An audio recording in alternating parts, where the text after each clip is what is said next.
Pada tahun 1972, sebuah letusan besar Gunung Merapi mengguncang tanah Jawa.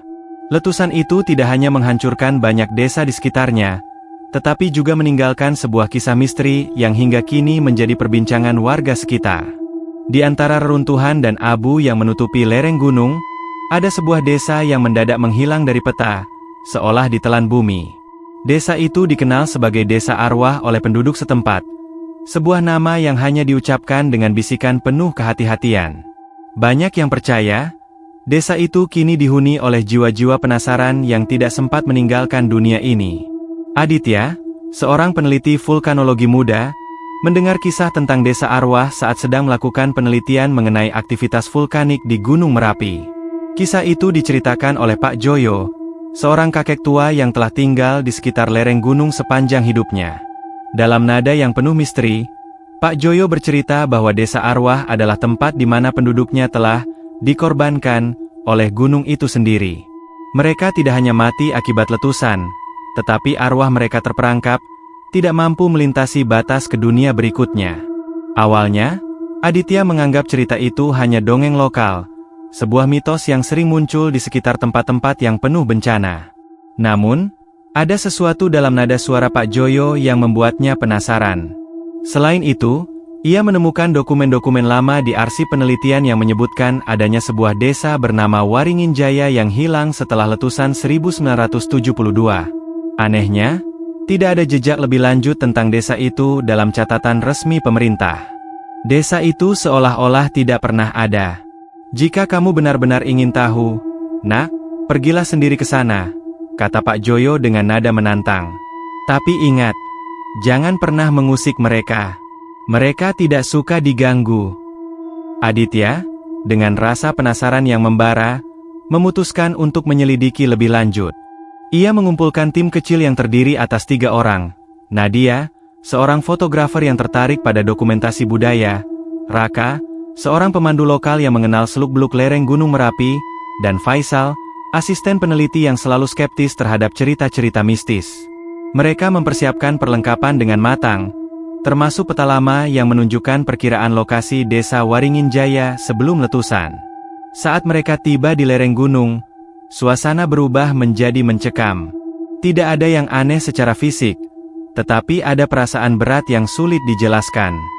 Seolah-olah udara di sekitar mereka lebih padat, dan keheningan terasa menekan. Mereka berjalan melewati hutan yang lebat, dengan hanya suara langkah kaki mereka yang terdengar. Di tengah perjalanan, Raka berhenti tiba-tiba. "Kalian dengar itu?" tanyanya dengan suara berbisik. Semua menghentikan langkah. Awalnya tidak ada suara, tetapi kemudian terdengar seperti bisikan samar-samar. Bisikan itu terdengar seperti berasal dari beberapa arah sekaligus, mengelilingi mereka. Nadia memegang kameranya dengan erat, sementara Faisal mencoba mengabaikan hal itu dengan tawa gugup. "Angin," kata Faisal singkat. "Hanya angin yang bermain-main di antara pepohonan." Namun, Aditya tidak yakin. Bisikan itu terdengar terlalu jelas untuk sekadar angin. Ia merasa seolah-olah ada yang memperhatikan mereka, tetapi ia tidak mengatakan apa-apa. Mereka melanjutkan perjalanan dengan hati-hati, hingga akhirnya tiba di sebuah dataran kecil yang penuh dengan abu vulkanik. Di sana, pemandangan menjadi semakin aneh. Tanah yang mereka injak dipenuhi dengan jejak kaki kecil, seolah-olah sekelompok orang baru saja lewat. Namun, tidak ada tanda-tanda keberadaan orang lain. Raka, yang biasanya santai, mulai terlihat gelisah. "Ini tidak benar," gumamnya. "Jejak ini terlalu baru untuk tempat yang sudah lama ditinggalkan." Aditya mencoba meredakan ketegangan dengan berkata bahwa mungkin ada hewan yang lewat. Namun, jauh di dalam hatinya, ia merasakan ketidaknyamanan yang sama. Mereka memutuskan untuk beristirahat sejenak di sebuah batu besar di tengah dataran itu. Saat mereka duduk, Nadia melihat sesuatu di kejauhan. "Lihat," katanya sambil menunjuk ke arah utara. "Ada sesuatu di sana." Semua menoleh. Di kejauhan, melalui kabut tipis, terlihat sesuatu yang menyerupai bangunan. Itu terlihat seperti atap rumah tradisional Jawa, tetapi sebagian besar tertutup oleh tumbuhan liar dan debu. Aditya merasa jantungnya berdegup kencang. Mereka mungkin telah menemukan sisa-sisa desa Waringin Jaya. Tanpa pikir panjang, mereka mulai berjalan menuju bangunan itu. Namun, semakin dekat mereka melangkah, suasana menjadi semakin aneh. Udara terasa dingin, meskipun matahari masih bersinar di atas kepala. Bau belerang samar-samar tercium, bercampur dengan aroma anyir yang sulit dijelaskan. Nadia mencoba mengambil foto, tetapi kameranya tiba-tiba mati, meskipun baterainya baru saja diisi ulang. Ketika mereka akhirnya sampai di bangunan itu, mereka terdiam. Bangunan itu memang sebuah rumah, tetapi terlihat seperti baru saja ditinggalkan. Pintu kayunya terbuka sedikit, dan di dalamnya terlihat meja makan dengan piring-piring kosong yang masih tersusun rapi. Di lantai, ada jejak kaki kecil yang mengarah ke dalam kegelapan rumah. Aditya menelan ludah. "Kita harus masuk," katanya dengan suara pelan. Faisal langsung menolak. "Tidak, ini sudah terlalu jauh. Kita seharusnya kembali." Namun, rasa penasaran Aditya terlalu besar untuk diabaikan. Dengan senter di tangannya, ia melangkah masuk ke dalam rumah, diikuti oleh Nadia yang terus merekam dengan kamera cadangannya. Raka dan Faisal akhirnya mengikuti dengan enggan. Di dalam, mereka menemukan sesuatu yang akan mengubah hidup mereka selamanya. Sebuah buku tua yang tergeletak di atas meja, dengan tulisan tangan yang hampir tidak terbaca. Buku itu tampaknya milik salah satu penduduk desa, dan halamannya penuh dengan catatan tentang kehidupan sehari-hari mereka sebelum letusan. Namun, di halaman terakhir, ada kalimat yang ditulis dengan tinta merah yang sudah memudar. "Kami telah membuat kesalahan. Kami telah membangunkan mereka, dan sekarang kami semua akan membayar." Perjalanan menuju desa arwah bukanlah perjalanan biasa. Setelah menemukan buku dengan pesan terakhir yang mengerikan, tim Aditya memutuskan untuk melanjutkan eksplorasi mereka, meskipun rasa takut perlahan mulai menguasai setiap anggota. Jejak kaki kecil yang mengarah ke hutan membuat mereka bertanya-tanya, siapa atau apa yang masih berkeliaran di tempat ini. Perjalanan kali ini membawa mereka ke dalam labirin pohon-pohon tinggi yang diselimuti kabut tebal. Saat mereka mulai melangkah lebih dalam, suara-suara aneh kembali muncul. Kali ini lebih jelas daripada sebelumnya. Ada suara langkah kaki lain yang mengikuti mereka dari belakang, tetapi setiap kali mereka berbalik, tidak ada apa-apa di sana. Nadia mencoba merekam kejadian itu dengan kameranya, tetapi video yang terekam selalu terganggu oleh gangguan statis. "Ada sesuatu yang salah di tempat ini," bisik Nadia, hampir tidak terdengar. Raka, pemandu mereka, mulai menunjukkan ketidaknyamanan yang nyata. "Ini bukan hutan biasa," katanya sambil melirik ke kanan dan kiri. "Saya sudah banyak mendaki Merapi, tetapi tempat ini terasa berbeda. Seperti tidak nyata." Aditya mencoba untuk tetap tenang, tetapi ia tidak bisa mengabaikan perasaan bahwa mereka sedang diawasi. Tiba-tiba, Faisal berhenti. "Lihat itu," katanya sambil menunjuk ke tanah. Di depan mereka ada lingkaran batu kecil yang tampaknya telah disusun dengan sengaja. Di tengah lingkaran itu terdapat boneka jerami yang tergeletak dalam posisi terikat. Boneka itu tampak tua dan kusam, tetapi ada sesuatu yang menakutkan tentangnya. "Kita harus pergi," kata Faisal tegas. "Sekarang." Namun, sebelum mereka bisa bergerak lebih jauh, terdengar suara tawa kecil, seperti suara anak-anak, bergema di antara pepohonan. Suara itu datang dari segala arah, membuat mereka tidak bisa menentukan sumbernya. "Apa itu?" Nadia berbisik panik. "Jangan berhenti. Kita harus terus berjalan," jawab Aditya sambil menggenggam peta dengan erat. Meskipun ia berusaha terdengar tegas, suaranya sedikit bergetar. Mereka melanjutkan perjalanan dengan langkah cepat, mencoba mengabaikan suara-suara aneh di sekitar mereka. Kabut semakin tebal, dan jarak pandang semakin berkurang. Namun, ketika mereka merasa tidak mungkin tersesat lebih jauh, mereka tiba-tiba menemukan sebuah jalan setapak kecil yang tampaknya sudah lama tidak digunakan. Jalan itu dipenuhi dengan tanaman merambat dan daun-daun yang gugur, tetapi di ujungnya, mereka bisa melihat sesuatu yang mirip dengan gerbang desa. Gerbang itu terbuat dari kayu yang sudah lapuk, dengan ukiran kuno yang hampir tidak bisa dikenali. Di atas gerbang, ada papan yang sepertinya pernah bertuliskan nama desa, tetapi huruf-hurufnya telah memudar oleh waktu. "Ini dia," kata Aditya dengan nada penuh rasa ingin tahu. "Kita menemukannya." Namun, saat mereka melangkah lebih dekat, rasa dingin yang menusuk tiba-tiba menyelimuti mereka. Rasanya seperti seluruh udara di sekitar mereka telah dihisap keluar, meninggalkan kekosongan yang tidak bisa dijelaskan. Bahkan suara alam, seperti burung atau angin, menghilang sepenuhnya. Hanya ada keheningan. "Aku tidak suka tempat ini," kata Raka dengan suara gemetar. Tetapi sebelum ada yang bisa menjawab, pintu gerbang itu terbuka dengan sendirinya, mengeluarkan suara berderit yang panjang dan menyeramkan. Di balik gerbang, desa yang selama ini hanya menjadi cerita mulai terlihat jelas di depan mata mereka. Begitu mereka melewati gerbang, sebuah pemandangan tak lazim menyambut mereka. Desa itu tampak seperti beku dalam waktu, dengan rumah-rumah yang masih berdiri meskipun dilapisi abu dan lumut.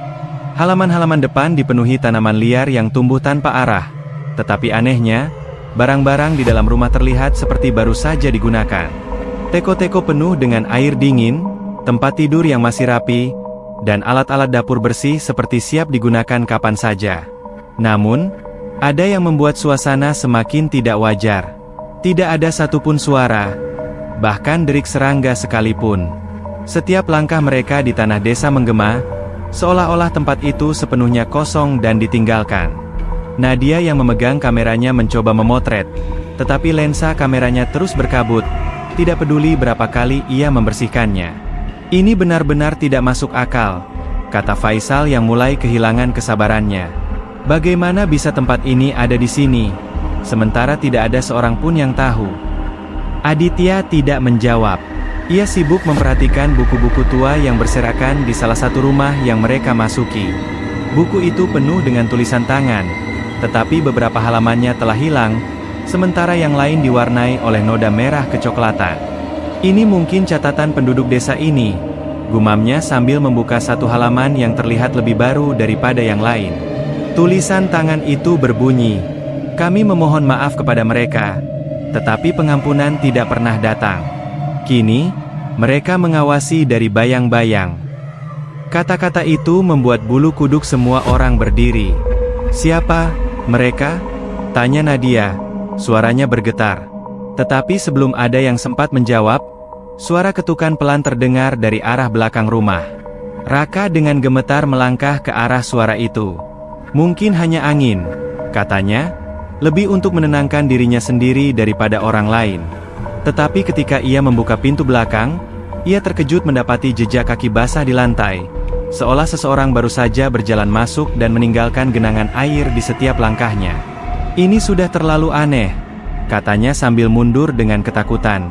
"Kita harus pergi sekarang juga." Namun, sebelum mereka bisa bergerak lebih jauh, mereka mendengar suara langkah kaki kecil berlari di luar rumah. Suara itu semakin lama semakin dekat, mengelilingi rumah tempat mereka berdiri. Lampu senter Aditya mulai bergetar, dan bayangan-bayangan di dinding tampak bergerak dengan sendirinya, meskipun tidak ada yang berubah dalam posisi cahaya. Nadia, dengan kamera yang masih tergantung di lehernya, mulai menangis. "Aku tidak bisa tinggal di sini," katanya sambil gemetar. "Ada sesuatu di sini, dan mereka tidak ingin kita berada di sini." Ketika jeritan itu berhenti, suasana desa berubah total. Kabut semakin tebal hingga jarak pandang mereka hanya beberapa meter. Hawa dingin menusuk tulang, membuat mereka menggigil meskipun masih mengenakan pakaian hangat. Lampu senter mereka mulai meredup satu persatu, seolah-olah ada yang dengan sengaja menguras energinya. Ketegangan meningkat, dan setiap langkah yang mereka ambil terasa berat seperti dihantui oleh sesuatu yang tidak kasat mata. "Kita harus bertahan sampai pagi," kata Aditya, mencoba menyemangati timnya yang mulai kehilangan keberanian. "Jika kita terus bergerak, kita bisa kehilangan arah." Namun, usulnya tidak diterima dengan baik. Faisal, yang sudah sejak awal merasa tidak nyaman, langsung memprotes. "Bertahan? Di tempat seperti ini? Kau sudah gila. Kita harus keluar sekarang juga sebelum hal yang lebih buruk terjadi. Faisal benar, tambah Raka. Aku tidak peduli lagi dengan penelitian ini. Tempat ini berbahaya, Aditya. Tetapi sebelum mereka bisa berdebat lebih lama, suara gemuruh terdengar dari arah belakang mereka, diikuti oleh suara langkah kaki yang berlari cepat. Ketika mereka menoleh, tidak ada apapun di sana, tetapi jelas bahwa sesuatu atau seseorang sedang mengintai mereka. Raka memegang parang kecilnya dengan gemetar. Sementara Nadia mulai memutar kameranya untuk merekam meskipun tidak ada cahaya yang cukup. "Apa yang terjadi di sini?" bisik Nadia dengan suara bergetar. Tiba-tiba, suara ketukan keras terdengar dari salah satu rumah di dekat mereka. Pintu rumah itu perlahan terbuka sendiri, mengungkapkan ruang gelap yang tampak kosong. Tetapi Nadia melihat sesuatu di balik pintu itu. Sekelebat bayangan kecil yang menyerupai anak kecil berlari masuk ke dalam kegelapan. "Kita harus memeriksa," kata Aditya dengan nada tegas, meskipun hatinya berdebar kencang. "Tidak, jangan!" Faisal hampir berteriak. Tetapi Aditya sudah mengambil langkah pertama menuju rumah itu, diikuti dengan enggan oleh Nadia yang masih merekam. Raka dan Faisal akhirnya mengikuti, meskipun dengan hati yang penuh ketakutan. Di dalam rumah itu, hawa dingin semakin terasa. Lantainya basah dan berlumut, dengan aroma busuk yang menyeruak. Mereka menyusuri ruangan demi ruangan, tetapi tidak menemukan apapun kecuali perabotan tua yang hancur dan dinding yang penuh coretan simbol aneh. Namun, ketika mereka mencapai ruangan terakhir, Nadia berhenti dengan tiba-tiba. "Lihat," katanya sambil menunjuk ke dinding. Di sana, terdapat sebuah cermin besar yang penuh dengan retakan. Di dalam pantulan cermin itu, mereka semua melihat sesuatu yang tidak seharusnya ada, bayangan-bayangan yang berdiri diam di belakang mereka. Ketika mereka berbalik untuk melihat langsung, tidak ada apa-apa di sana. Tetapi bayangan-bayangan itu tetap ada di dalam cermin, bergerak perlahan meskipun mereka sendiri tidak bergerak. Satu persatu bayangan itu mendekat, hingga akhirnya cermin itu pecah dengan suara keras, meninggalkan mereka dalam kegelapan total. Lampu senter mereka mati sepenuhnya, dan suara-suara aneh mulai memenuhi ruangan. Bisikan, tawa, dan tangisan bercampur menjadi satu. Raka berteriak histeris, melemparkan parangnya ke sembarang arah, sementara Faisal jatuh berlutut, memohon agar semua ini berhenti. Aditya mencoba memegang kendali, tetapi ia juga mulai merasakan kehilangan harapan. Ketika akhirnya mereka berhasil keluar dari rumah itu, mereka menyadari sesuatu yang jauh lebih buruk. Jalan keluar dari desa telah hilang. Gerbang yang sebelumnya mereka masuki kini hanya berupa tembok batu yang menjulang tinggi. Desa itu telah mengurung mereka di dalamnya. "Mereka tidak akan membiarkan kita pergi," bisik Nadia, matanya berkaca-kaca. "Kita sudah mengusik mereka." Malam itu menjadi malam terpanjang dalam hidup mereka. Suara-suara terus menghantui dari setiap sudut, sementara bayangan-bayangan bergerak mendekati mereka dari kejauhan. Ketika mereka mencoba mencari perlindungan di sebuah rumah, pintu rumah itu terkunci dengan sendirinya, memaksa mereka untuk kembali ke tengah desa. Udara semakin berat, membuat mereka kesulitan bernapas. Faisal akhirnya tidak tahan lagi. Ia berlari menuju jalan setapak yang sebelumnya mereka lewati, berteriak bahwa ia akan mencari jalan keluar sendiri. Aditya mencoba menghentikannya, tetapi Faisal sudah terlalu jauh untuk dikejar. Jeritannya terdengar dari kejauhan, dan tiba-tiba terputus, meninggalkan keheningan yang lebih menakutkan. Nadia mulai menangis terisak, sementara Raka terus mengayunkan parang ke udara kosong, seolah-olah ia bisa melawan apapun yang sedang memburu mereka. Aditya, yang biasanya penuh percaya diri, hanya bisa duduk terdiam, mencoba menyusun rencana. Tetapi setiap opsi yang ia pikirkan tampak tidak mungkin. Ketika fajar mulai menyingsing, kabut tebal perlahan menghilang. Tetapi desa itu tetap sama, sunyi, kosong, dan menakutkan. Tidak ada tanda-tanda Faisal, dan tidak ada jalan keluar. Mereka hanya bisa berharap bahwa hari baru akan membawa jawaban, atau setidaknya, sedikit keajaiban untuk menyelamatkan mereka dari kutukan desa arwah. Ketika fajar menyingsing, tim Aditya tetap terperangkap dalam desa. Kabut perlahan mulai memudar, tetapi suasana mencekam tetap terasa. Desa itu kini terlihat lebih jelas. Jalan-jalan sempit yang dipenuhi lumut, rumah-rumah tua yang nyaris runtuh, dan patung-patung kayu kecil yang tersebar di berbagai sudut, seperti sedang mengawasi mereka. Nadia duduk dengan lutut ditarik ke dada, menggigil meskipun matahari mulai memancarkan sinarnya. "Kita tidak bisa bertahan di sini lebih lama," katanya dengan suara serak. "Kita harus menemukan jalan keluar." Aditya, meskipun merasa takut, mencoba menenangkan dirinya. "Kita akan mencari jalan keluar. Tapi kita harus tetap bersama. Tidak ada yang boleh berpisah." Namun, sebelum mereka bisa bergerak, terdengar suara gemerisik dari pepohonan di sekitar desa. Semua mata tertuju ke arah suara itu. Dari balik dedaunan, sosok Faisal muncul, tetapi ia terlihat berbeda. Pakaiannya compang-camping, wajahnya pucat, dan matanya tampak kosong. "Faisal!" teriak Raka sambil berlari mendekatinya. Tetapi sebelum ia bisa menyentuhnya, Faisal berbicara dengan suara yang bukan miliknya. Suara itu dalam, serak, dan terdengar seperti banyak suara yang berbicara sekaligus. "Kalian tidak seharusnya datang ke sini," kata Faisal dengan nada yang datar. "Ini adalah tempat mereka yang terperangkap. Dan sekarang, kalian juga telah menjadi bagian dari mereka." Raka tertegun, mengambil langkah mundur. "Apa maksudmu, Faisal? Ada apa denganmu?" Faisal tertawa kecil, lalu menunjuk ke arah tengah desa. "Kalian ingin keluar? Jawabannya ada di sana. Tetapi jika kalian gagal, kalian akan tinggal di sini selamanya." Setelah mengatakan itu, Faisal berbalik dan berjalan kembali ke dalam kabut, meninggalkan mereka dengan kebingungan dan ketakutan.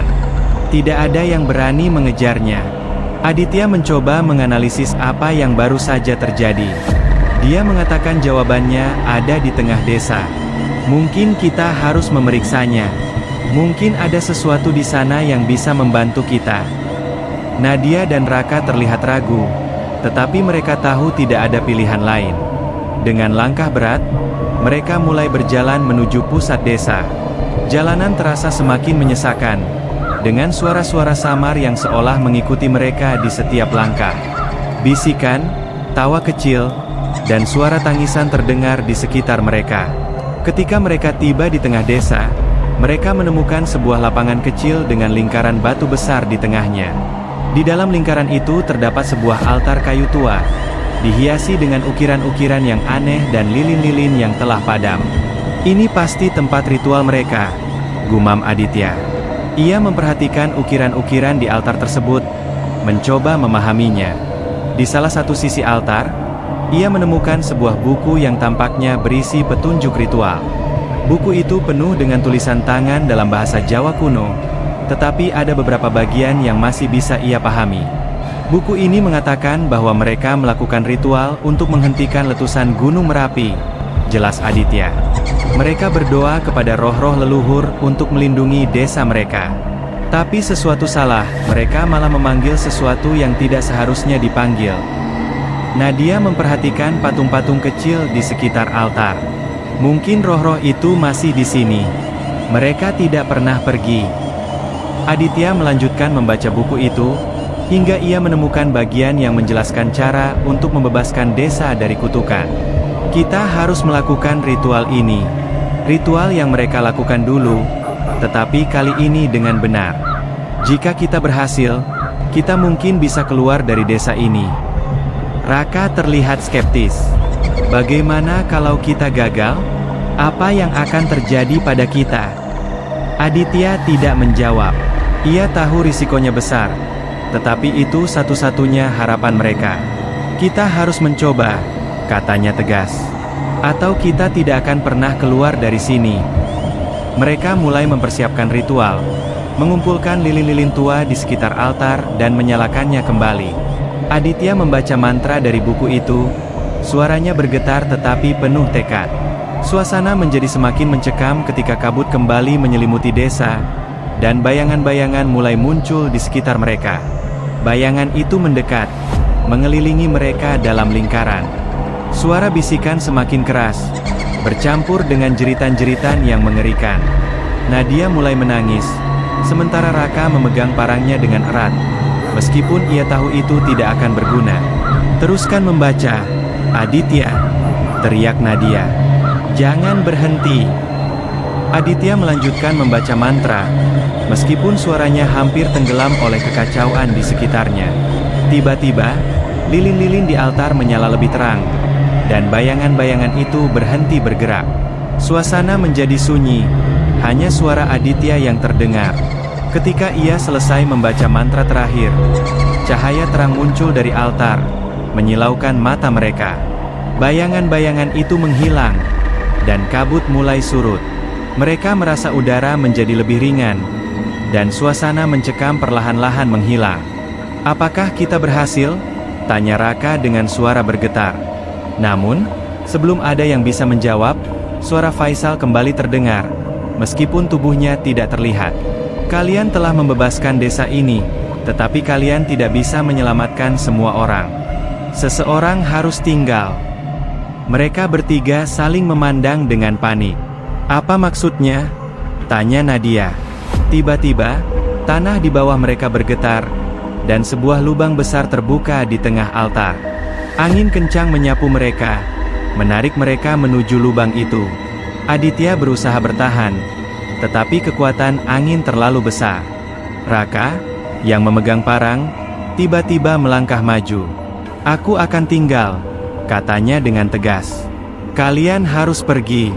Ini salahku karena membawa kita sejauh ini." "Enggak, Raka. Jangan," teriak Nadia, tetapi sudah terlambat. Raka melompat ke dalam lubang, dan angin kencang itu berhenti seketika. Lubang itu menutup kembali, dan semuanya menjadi sunyi. Aditya dan Nadia terbangun di luar gerbang desa. Desa itu telah menghilang, seolah-olah tidak pernah ada. Matahari bersinar terang di atas mereka, tetapi hati mereka terasa hampa. Mereka tahu mereka telah kehilangan Raka selamanya. Ketika mereka berjalan menuruni gunung, Nadia melihat ke belakang untuk terakhir kalinya. Di kejauhan, ia bisa melihat bayangan Raka berdiri di gerbang desa, melambaikan tangan kepada mereka sebelum menghilang ke dalam kabut. Terima kasih sudah menonton. Jangan lupa untuk subscribe channel ini supaya kamu nggak ketinggalan cerita-cerita menarik lainnya. Kalau kamu suka video ini, jangan lupa klik like, tinggalkan pendapat kamu di kolom komentar, dan jangan ragu untuk share ke teman-teman kamu. Sampai jumpa di video berikutnya.